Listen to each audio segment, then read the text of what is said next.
بسم اللہ الرحمن الرحیم۔ اللہ تبارک و تعالیٰ کے پاکیزہ ترین نام سے آغاز کرتے ہیں جو بہت مہربان نہایت رحم والا ہے۔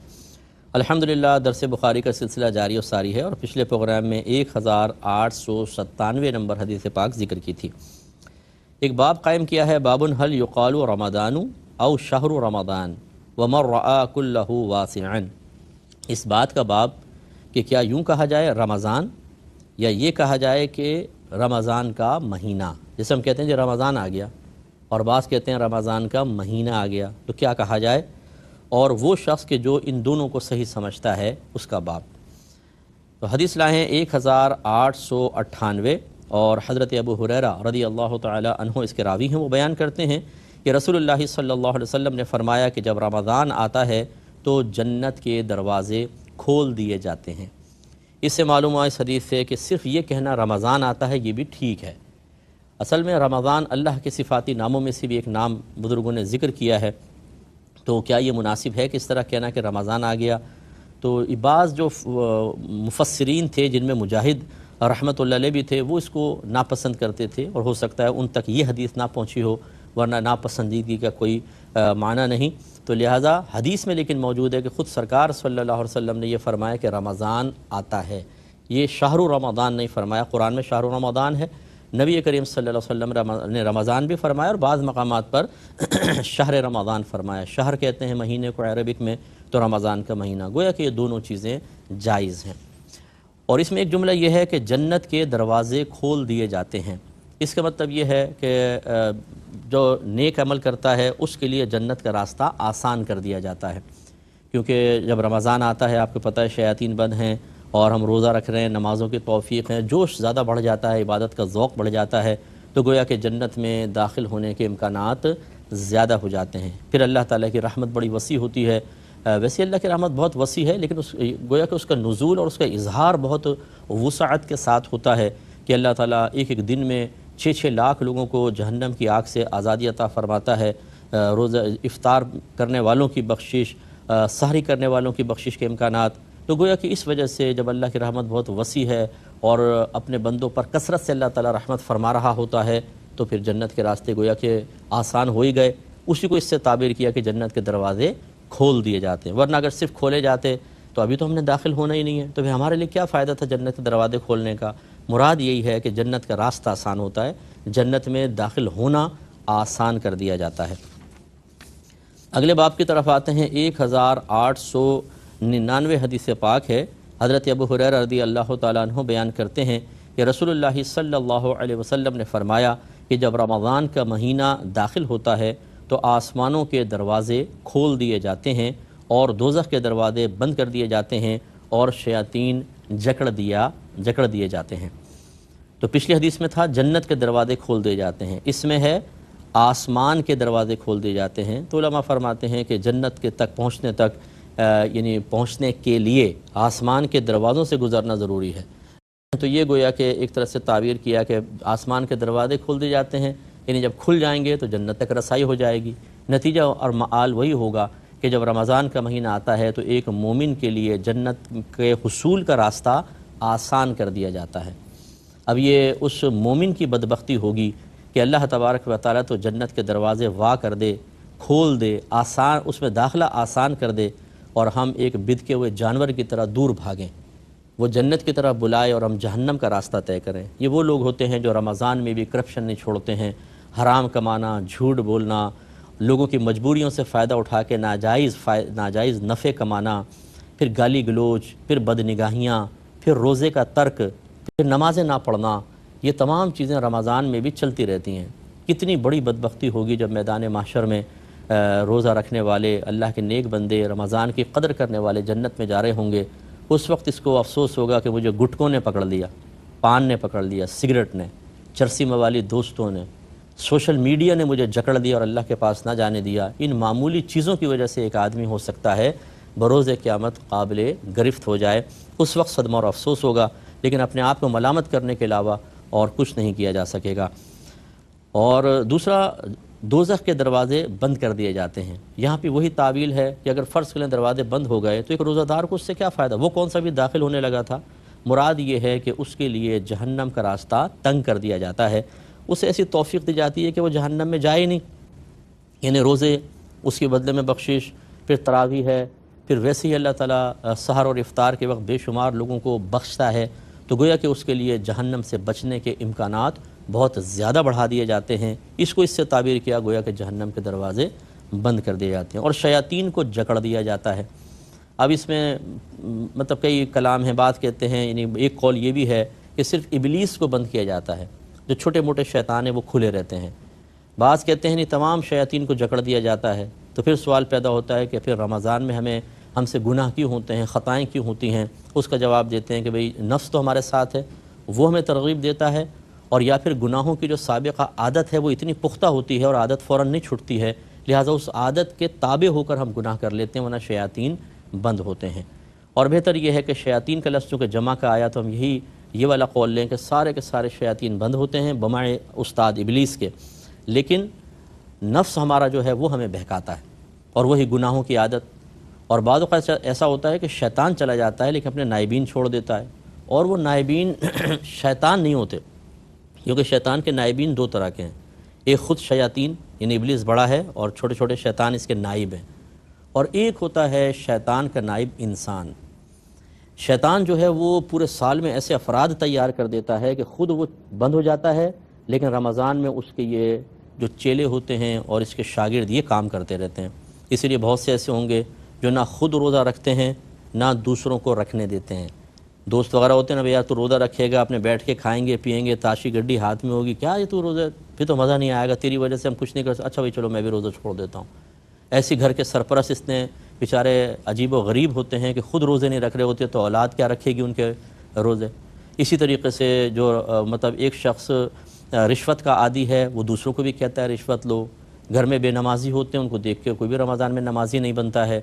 اسی طریقے سے سوشل میڈیا پر بھی رمضان میں بھی بیٹھے ہوتے ہیں اور دوسروں کے اندر برائیاں عام کرنے کی کوشش کی جا رہی ہوتی ہے. یہ ہیں انسانوں میں شیاطین کے تیار کردہ افراد. اور شیطان ایسی کرتا ہے، ابلیس یہی کام کرتا ہے کہ وہ کہیں پر اپنا فرد تیار کر دیتا ہے، اور جب دیکھتا ہے کہ وہ اب اچھا میرا کام کر رہا ہے تو اس کو پھر وہاں آنے کی ضرورت نہیں ہوتی. بس وہ ایک چھوٹے شیطان کو پیچھے لگا دیتا ہے، تھوڑا ڈالتے رہنا، ذرا پالش کرتے رہنا اس کو، باقی پورا کام اتار دیا ہے. وہ چلے جاتا ہے دوسرے مقام پہ، یعنی ابلیس جو بڑا ہے. اور ایسے ہی ہوتا ہے کہ ایک شخص خود بھی گمراہ ہو رہا ہوتا ہے، دوسروں کو بھی کرتا ہے. اس سے وہ ہمارے بہن بھائی ناراض ہوئے بغیر درس حاصل کریں جو اپنے آپ کو بڑا ذہین و فطین سمجھتے ہیں اور دوسروں کو بھی عبادات سے دوری، گناہوں کو آسان کر کے پیش کرنا، ان چیزوں کی ترغیبیں دے رہے ہوتے ہیں. ارے یار اللہ تعالیٰ کی رحمت بہت بڑی ہے، تھوڑا بہت گناہ کر لیں کیا ہو. بعض کہتے ہیں ہر گناہ ایک دفعہ زندگی میں ضرور کرنا چاہیے، دیکھیں تو صحیح کیا ہوتا. تو معاذ اللہ ثم معاذ اللہ اس طرح کے لوگ، وہاں پہ شیطان کو آنے کی حاجت نہیں. ان کو اگر کوئی نماز کا کہے، ان کے ساتھی کو کہے، ان کے پاس دلائل ہیں کہ اس کو خاموش کیسے کروانا ہے.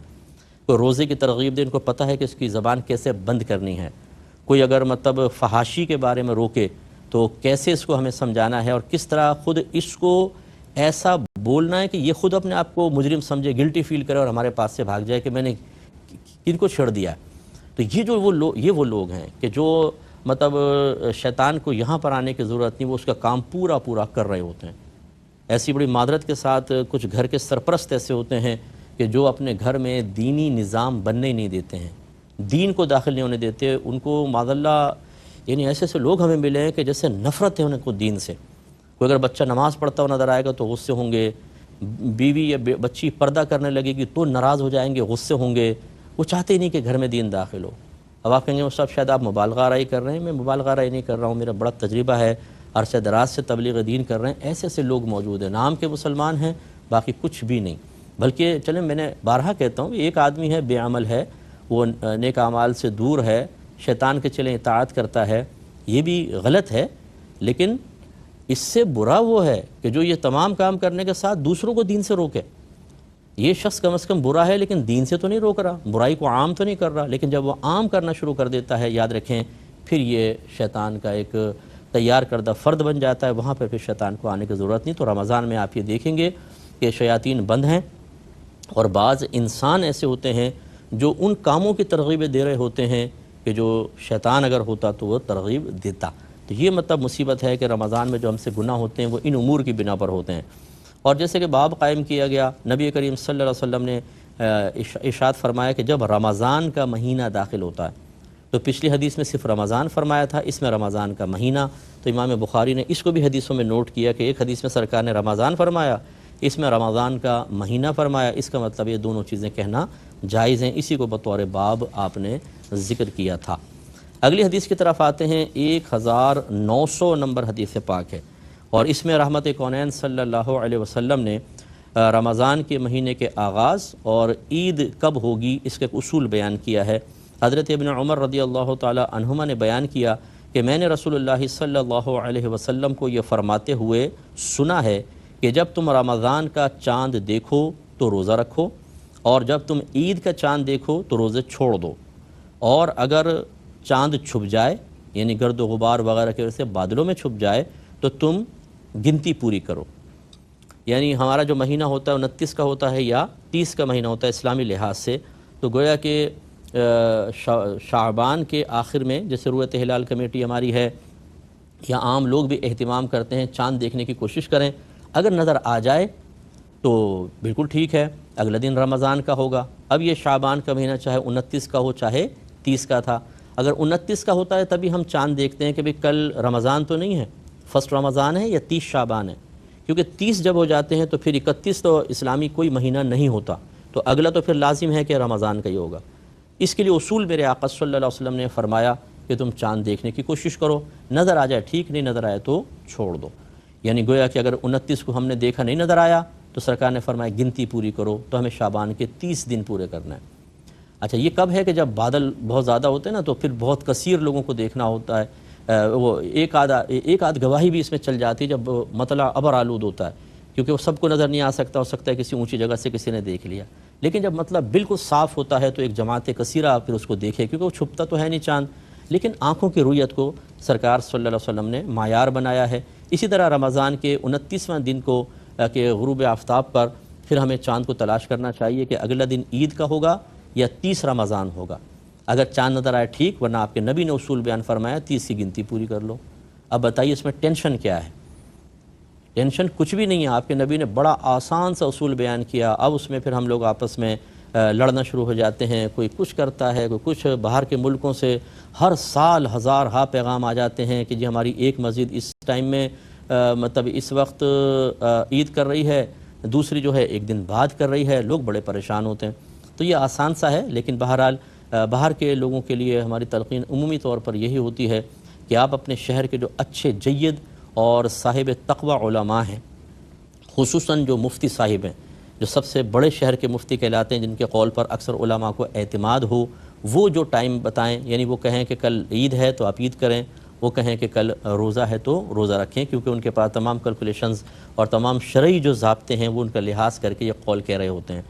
اگر کوئی ایسے منفرد شخصیت نہیں ہے تو پھر یہ کہ آپ دیکھیں جو بڑے علماء جس طرف ہیں ان کی مان لیں، اگر سارے ہی مطلب ایک جیسے ہیں تو اکثریت کا اعتبار کیا جائے گا۔ اور جو ملک پاکستان میں جیسے رہتے ہیں تو رؤیت ہلال کمیٹی جو بنائی گئی ہے، اس میں تمام مکاتب فکر کے علماء ہیں اور وہ تمام تر شرعی ضابطوں کو پورا کرتے ہیں۔ تو ایک آدھ آدمی کی اپنی رائے ہوتی تو ہو سکتا تھا کہ وہ خطا کر جاتا، ہو سکتا ہے کسی اصول کو چھوڑ دیتا، کسی ضابطے کی طرف سے صرف نظر کر لیتا، لیکن اس میں تمام مکاتب فکر کے علماء ہیں اور سب مکمل طور پہ شرعی ضابطوں کی رعایت کر کے پھر ایک اپنی رائے بناتے ہیں اور پھر جو چیئرمین ہوتے ہیں وہ اس کا اعلان کر دیتے ہیں۔ تو اس لیے اس طریقہ کار کو ہی قائم رہنا چاہیے۔ باقی یہ بحث جو ہے کہ کیا جدید ٹیکنالوجی سے ہم استفادہ کر سکتے ہیں کہ نہیں، تو بالکل کر سکتے ہیں، شریعت تو اس سے منع نہیں کرتی۔ آج ہم سفر کے لیے، دیگر کاموں کے لیے، حتیٰ کہ چاند دیکھنے کے لیے بھی دوربین کا استعمال کر رہے ہیں، وہ دوربین بھی تو جدید ٹیکنالوجی سے ہی تیار کردہ ہے، لیکن یہ نہیں کر سکتے کہ ہم رؤیت کو چھوڑ دیں اور ہم صرف چاند کی موجودگی کو کسی طریقے سے ثابت کر کے اس پر کہیں کہ جی روزے رکھ لو اور عید۔ یہ تو میرے نبی نے ضابطہ بیان نہیں فرمایا۔ لہٰذا چاند نظر آنا چاہیے اور ایسا کہ وہ ظاہری طور پر، ورنہ میں آپ کو عرض کرتا ہوں کہ یہ بتائیے اگر آپ کو بھی چاند نظر نہیں آ رہا آسمان پر تو کیا وہ موجود بھی نہیں ہے کائنات میں؟ چاند تو ہے، وہ تو ایک سیارہ ہے بہت بڑا، وہ کہیں غائب تو نہیں ہوتا۔ تو آپ فرض کر لیں کہ اگر خلائی شٹل میں چلے گئے خلا کے اندر اور وہاں سے جا کے آپ نے چاند کو دیکھ لیا 15ویں روزے میں، آپ کو چاند نظر آ گیا تو خالی چاند کے دیکھنے سے تو مسئلہ نہیں ہے یا اس کی موجودگی کے یقین سے مسئلہ نہیں ہے۔ اصل یہ ہے کہ مہینے کے آخر میں اپنی آنکھوں سے آپ چاند دیکھنے کا اہتمام کریں، اگرچہ موجود وہ تب بھی ہوگا۔ 29 تاریخ کو بھی آسمان میں چاند تو ہے لیکن ہمیں نظر نہیں آ رہا، اصل ہے نظر آنا۔ تو اگر آپ سائنسی کیلکولیشن سے کسی اس مطلب تحقیق کے ذریعے یہ ثابت کر دیں کہ اس وقت چاند پیدا ہو گیا ہوگا، یہ چاند موجود ہے، اس سے مطلب ہم اس ضابطے کو ختم نہیں کر سکتے جو اللہ کے نبی نے عطا فرمایا، لہٰذا رؤیت ہی ضروری ہے، اپنی آنکھوں سے آپ دیکھیں تاکہ اللہ کے نبی کے فرمان پر عمل ہو۔ اور ہمیشہ یاد رکھیے گا کہ ہم جدید ٹیکنالوجی سے استفادہ کر سکتے ہیں، اور بعض اوقات خود ایسا ہوتا ہے کہ حدیثوں میں جو چیز موجود ہوتی ہے وہ بیان ہی پوری نہیں ہو سکتی ہے بسا اوقات، لیکن بعض جگہوں پر تو ہم ان جگہوں پر رعایت دیتے ہیں، لیکن ایسا نہیں ہو سکتا کہ آپ حدیث کے حکم کو مکمل طور پہ اٹھا دیں اور کہ ہم اس کے خلاف کریں گے۔ ایسا اگر ہوگا تو یہ اتفاق باطل کہلائے گا، لہذا رؤیت کو ہی فوقیت دینی چاہیے۔ اللہ تعالیٰ عمل کی توفیق عطا فرمائے، آمین۔ وآخر دعوانا ان الحمد للہ رب العالمین۔